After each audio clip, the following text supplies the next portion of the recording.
Wow, by our clock, it took her less than 30 seconds to climb up 80 feet, and she made it look easy. You recognize her, our very own Katie Bone. And if you were watching last night, you saw that she took first place in the women's championships on American Ninja Warrior. And at 16, she was the youngest winner to ever win the competition. And the very impressive teenager who's making us all look bad this morning is here with us. Katie, congratulations. Thank you so much. So I know this was recorded about a year ago. How hard was it to keep it a secret? It was very hard, especially knowing that I had to wait a year. Especially if people ask and I just can't say anything. Yeah. And waiting so long to get to watch it was also really hard. So I'm really excited that it finally aired. Yeah. So beside competing with all women this time around, what else was different? A lot of these women I have looked up to for so many years, but the new thing that they did this year for the third women's championship is they filmed it in Las Vegas. Yeah. The past few times it's been on a qualifying or semifinals episode, so it was incredible getting to see women on courses that they're not normally on.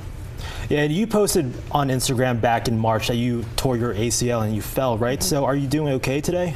Yes, I had surgery back in March, so it happened at the end of February at a climbing competition. It is a very long recovery. I'm not really sure when I get back to Ninja and everything that I was doing. But yeah, so I'm grateful that surgery went well and to see what's next for me. And you've inspired so many young women just throughout your journey in the competition. Did you ever think that you would inspire and empower these young women just to rise above all those challenges that you had? Honestly, no. It's always been my goal. When I was younger, before I even did Ninja, I was watching the show and I just thought it'd be the coolest thing to be on that. And a lot of the women that I got to compete with last year were people that I watched when I was 10 years old. So getting to be friends with them now and getting to compete with them is so incredible. And now getting to inspire tons of people is such a dream come true for me. Yeah, and you do a lot of rock climbing, right? When did it hit that you just wanted to join American Ninja Warrior? I had a friend who did the show, and I just asked her about it, and she's like, you should just sign up for a competition and see how you do. I instantly fell in love with it. I did American Ninja Warrior Junior about 6 months later, and then they lowered the age, and I got to do the adult show.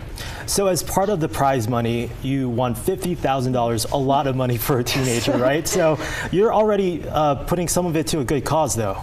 So they asked me before I won, if I won, what would I do with the money? And I said I would donate some of it to JDRF, which is Diabetes Research Foundation. And then once I won and we sat down and kind of talked about it all, I also wanted to donate some to Pumps New Mexico. They get diabetes resources and pumps for kids in New Mexico who can't necessarily afford it. So yeah, giving money to diabetes research and then was something that I really wanted to do. And that's obviously something near and dear to your heart, right? Talk about your journey with that throughout the competition. I mean, JDRF has been with me since I was diagnosed, and they have done so much for me and my family. And we've been involved with them since I was basically diagnosed. So both JDRF, Omnipod, and Dexcom have been with me since I started climbing and diagnosed, and just throughout the show, and they've been an incredible support system. So I want to be able to give back where I can. And you mentioned earlier that you're still on the road to recovery from your torn ACL, right? Are you confident that we're going to see you again on any of the American Ninja Warrior competitions? If they do more seasons, I would love to go on, and I should be able to compete next year. All right, Katie Bone, once again, congratulations. Thank you so Such much. a huge accomplishment for someone so young.